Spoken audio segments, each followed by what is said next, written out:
ਜੋ ਮੈਗਾ ਦੇ ਵਿੱਚ ਵੀ ਕਾਫੀ ਰਿਫਟ ਇਸ ਟਾਈਮ ਚੱਲ ਰਿਹਾ ਹੈਗਾ। ਹਾਲਾਂਕਿ ਜਿਹੜੇ ਸਾਬਕਾ ਵਾਈਸ ਪ੍ਰੈਜ਼ੀਡੈਂਟ ਆ, ਉਹ ਹੱਕ ਦੇ ਵਿੱਚ ਆਏ ਆ ਪ੍ਰੈਜ਼ੀਡੈਂਟ ਟਰੰਪ ਹੋਣਾ ਦੇ ਇਰਾਨ ਜੰਗ ਦੇ ਸੰਬੰਧ ਦੇ ਵਿੱਚ। ਤੇ ਪਰ ਬਹੁਤ ਸਾਰੇ ਜਿਹੜੇ ਮੈਗਾ ਦੇ ਹਾਰਡਕੋਰ ਸਪੋਰਟਰ ਸੀਗੇ, ਜੋ ਰੋਗਨ ਵਰਗੇ ਵੀ, ਉਹ ਇਸ ਜੰਗ ਦੇ ਖਿਲਾਫ ਹੈਗੇ ਆ। ਟੱਕਰ ਕਾਰਲਸਨ ਉਹਨਾਂ ਚੋਂ ਇੱਕ ਆ। ਟੱਕਰ ਕਾਰਲਸਨ ਨੂੰ ਤਾਂ ਇੱਕ ਤਰ੍ਹਾਂ ਦੇ ਨਾਲ ਹੁਣ ਕਹਿੰਦੇ ਵੀ ਇਹ ਸੈਬੋਟੇਜ ਕਰ ਰਿਹਾ ਹੈਗਾ। ਇਹਦੀ ਗੱਲਬਾਤ ਚੱਲ ਰਹੀ ਸੀ ਈਰਾਨ ਦੇ ਨਾਲ, ਤੇ CIA ਜੋ ਆ ਇਨਵੈਸਟੀਗੇਟ ਕਰ ਰਹੀ ਹੈਗੀ ਆ। ਇਹ ਆਪ ਪਰ ਖੁਲਾਸਾ ਕੀਤਾ ਉਹਨੇ ਟੱਕਰ ਨੇ। ਮਾਰਜਰੀ ਗ੍ਰੀਨ ਟੇਲਰ ਜੋ ਆ, ਉਹ ਟੱਕਰ ਕਾਰਲਸਨ ਦੇ ਹੱਕ ਦੇ ਵਿੱਚ ਆਈ ਆ। ਕਹਿੰਦੀ ਭਈ ਇਹ ਹੁਣ ਜਿਹੜੇ ਕੰਜ਼ਰਵੇਟਿਵ ਕਮੈਂਟੇਟਰਸ ਦੇ ਇਹ ਜਿਸ ਹਿਸਾਬ ਦੇ ਨਾਲ ਉਹ ਪ੍ਰੋਗਰਾਮ ਕਰ ਰਿਹਾ ਆ, ਉਹਦੇ ਕਰਕੇ ਬਹੁਤ ਸਾਰੇ ਮੈਗਾ ਦੇ ਜਿਹੜੇ ਅੰਦਰਲੇ ਸਪੋਰਟਰਸ ਆ, ਉਹ ਇਹ ਵੀ ਡਰ ਰਹੇ ਆ ਵੀ ਟੱਕਰ ਕਾਰਲਸਨ ਵੀ ਪ੍ਰੈਜ਼ੀਡੈਂਸ਼ੀਅਲ ਕੈਂਡੀਡੇਟ ਹੋ ਸਕਦਾ ਤੇ ਉਹ ਈਜ਼ੀਲੀ ਵਿਨ ਕਰ ਸਕਦਾ ਹੈਗਾ। ਇਹ ਮਾਰਜਰੀ ਗ੍ਰੀਨ ਟੇਲਰ ਨੇ ਅੱਜ ਸਟੇਟਮੈਂਟ ਜਾਰੀ ਕੀਤੀ ਆ। ਕਹਿੰਦੀ ਭਈ ਮੈਨੂੰ ਕੰਸਰਨ ਆ ਕਾਰਲਸਨ ਦੀ ਫੈਮਿਲੀ ਦਾ, ਵੀ ਉਹਨੂੰ ਕਿਸੇ ਤਰ੍ਹਾਂ ਦਾ ਕੋਈ ਜਿਹੜਾ ਆ ਜਾਨੀ ਜਾਂ ਮਾਲੀ ਨੁਕਸਾਨ ਕਿਸੇ ਤਰ੍ਹਾਂ ਦਾ ਉਹਦਾ ਨਹੀਂ ਹੋਣਾ ਚਾਹੀਦਾ ਹੈਗਾ।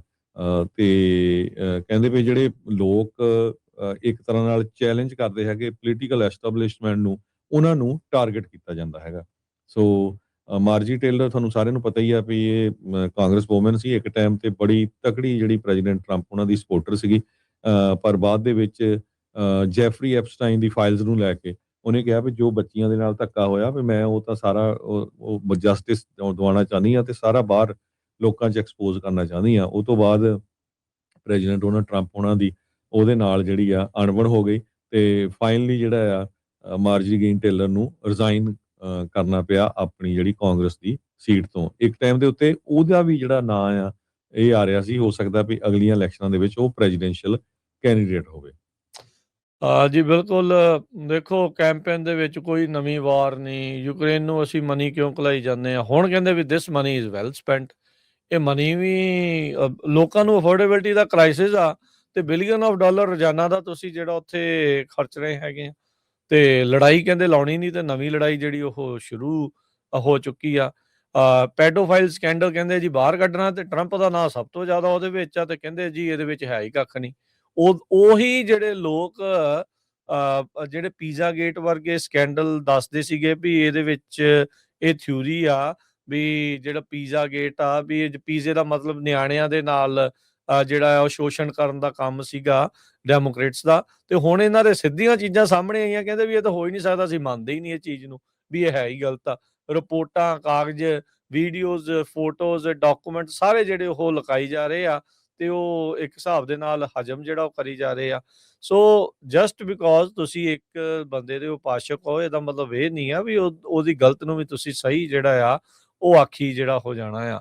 ਅਮਰੀਕਾ ਦੀ ਭਲਾਈ ਉਸੇ ਚੀਜ਼ ਦੇ ਵਿੱਚ ਹੀ ਆ ਵੀ ਜਦੋਂ ਇਦਾਂ ਦੇ ਜਿਹੜੇ ਲੋਕ ਆ ਉਹਨਾਂ ਦਾ ਪਰਦਾਫਾਸ਼ ਜਿਹੜਾ ਉਹ ਹੋ ਸਕੇ। ਸੋ ਮੌਕੇ ਦੇ ਉੱਤੇ ਹਰਜੋਤ ਸਿੰਘ ਜੀ ਦੇਖੋ ਸਮਾਂ ਕਿੱਦਾਂ ਜਿਹੜਾ ਬਦਲਦਾ, ਜਿੱਦਾਂ ਤੁਸੀਂ ਮਾਰਜਰੀ ਟੇਲਰ ਗ੍ਰੀਨ ਦੀ, ਟੱਕਰ ਦੀ, ਜੋ ਰੋਗਨ ਦੀ, ਨਿਕ ਫਿਊਂਟਸ ਦੀ, ਉਹਨਾਂ ਸਾਰਿਆਂ ਦੀ ਗੱਲ ਕੀਤੀ ਆ।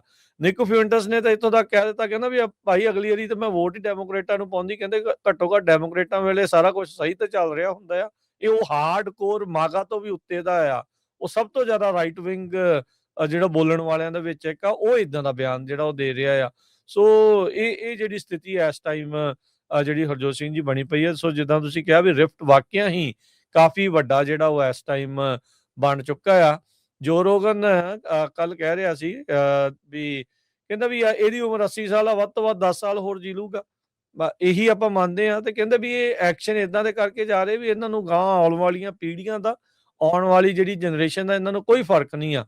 ਕਿ ਬੇਸਿਕਲੀ ਉਹਦਾ ਕਹਿਣਾ ਵੀ ਬੁੜਿਆਂ ਨੇ ਬੇਸਿਕਲੀ ਗੰਦ ਪਾਇਆ ਪਿਆ ਆ। ਬਸ ਉਹ ਜੇ ਪੰਜਾਬੀ 'ਚ ਜੇ ਕਹਿਣਾ ਹੋਵੇ ਤਾਂ ਇਹ ਹਿਸਾਬ ਸੀਗਾ ਵੀ ਜਿੰਨੇ ਵੀ ਲੀਡਰ ਖਾਸ ਕਰਕੇ ਜਿਹੜੇ ਬੁੜੇ ਆ, ਕਹਿੰਦੇ ਵੀ ਇਹਨਾਂ ਨੂੰ ਕੋਈ ਵੀ ਡਿਸੀਜਨ ਲੈਣ ਦਾ ਜਿਹੜਾ ਆ ਉਹ ਕੰਮ ਨਹੀਂ ਕਰਨਾ ਚਾਹੀਦਾ। ਨੌਜਵਾਨ ਜਿਹੜੇ ਇਸ ਦੇ ਵਿੱਚ ਹੋਣੇ ਚਾਹੀਦੇ, ਜਿਨ੍ਹਾਂ ਨੂੰ ਹੋਵੇ ਫਿਕਰ ਹੋਵੇ ਵੀ ਕੁਛ ਗਾਂ ਫਿਊਚਰ ਦਾ ਜਿਹੜਾ ਉਹ ਕੀ ਜਿਹੜਾ ਉਹ ਕਰਨਾ ਹੈ। ਸੋ ਇੱਥੋਂ ਤੱਕ ਜਿਹੜੀ ਇਹਨਾਂ ਦੀ ਬਿਆਨਬਾਜ਼ੀ ਇਸ ਟਾਈਮ ਚੱਲ ਰਹੀ ਹੈਗੀ ਆ। ਸੋ ਇਹ ਮੁਸ਼ਕਲਾਂ ਜਿਹੜੀਆਂ ਇਹਨਾਂ ਨੂੰ ਸਾਹਮਣਾ ਕਰਨਾ ਪੈ ਰਿਹਾ ਆ। ਹੁਣ ਜਿਹੜੇ ਲੋਕ ਅਕਸਰ ਇਹ ਕਹਿੰਦੇ ਸੀਗੇ ਵੀ ਉਦੋਂ ਮੰਨਦੇ ਨਹੀਂ ਸੀ ਲੋਕ ਵੀ ਪਤਾ ਨਹੀਂ ਇਹਨੇ ਇਲੈਕਸ਼ਨਾਂ ਹੋਣ ਦੇਣੀਆਂ ਆ ਜਾਂ ਨਹੀਂ ਹੋਣ ਦੇਣੀਆਂ। ਸੋ ਹੁਣ ਉਹਦੇ ਤੇ ਖਤਰਾ ਜਿਹੜਾ ਹੈ ਉਹ ਮੰਡਰਾ ਰਿਹਾ ਹੈ ਕਿ ਨਹੀਂ, ਇਹ ਤਾਂ ਆਉਣ ਵਾਲਾ ਸਮਾਂ ਦੱਸੂਗਾ, ਪਰ ਇਹ ਬਹੁਤ ਜ਼ਿਆਦਾ ਖਤਰਨਾਕ ਚੀਜ਼ ਹੋਊਗੀ ਜੇ ਅਮਰੀਕਾ ਦੇ ਵਿੱਚ ਇਲੈਕਸ਼ਨਾਂ ਜੇ ਉਹ ਨਾ ਹੁੰਦੀਆਂ, ਨਹੀਂ ਹੋਣਗੀਆਂ, ਪਰ ਉਮੀਦ ਤਾਂ ਹੈਗੀ ਆ ਵੀ ਇਲੈਕਸ਼ਨਾਂ ਹੋਣਗੀਆਂ, ਪਰ ਇਹ ਸਾਰੀਆਂ ਚੀਜ਼ਾਂ ਦਾ ਕਾਫੀ ਨੈਗੇਟਿਵ ਪ੍ਰਭਾਵ ਜਿਹੜਾ ਉਹ ਇਹਨਾਂ ਦੇ ਉੱਤੇ ਪਊਗਾ। ਟਰੰਪ ਉਹਨਾਂ ਨੂੰ ਪਤਾ ਆ ਵੀ ਉਹ ਤੀਜੀ ਟਰਮ ਦੇ ਲਈ ਕਦੇ ਆ ਨਹੀਂ ਸਕਦੇ, ਤੇ ਜੋ ਕਰਨਾ ਚਾਹੁੰਦੇ ਆ ਉਹ ਆਪਣੀ ਮਨਮਰਜ਼ੀ ਦੇ ਨਾਲ ਉਹ ਕਰ ਰਹੇ ਆ।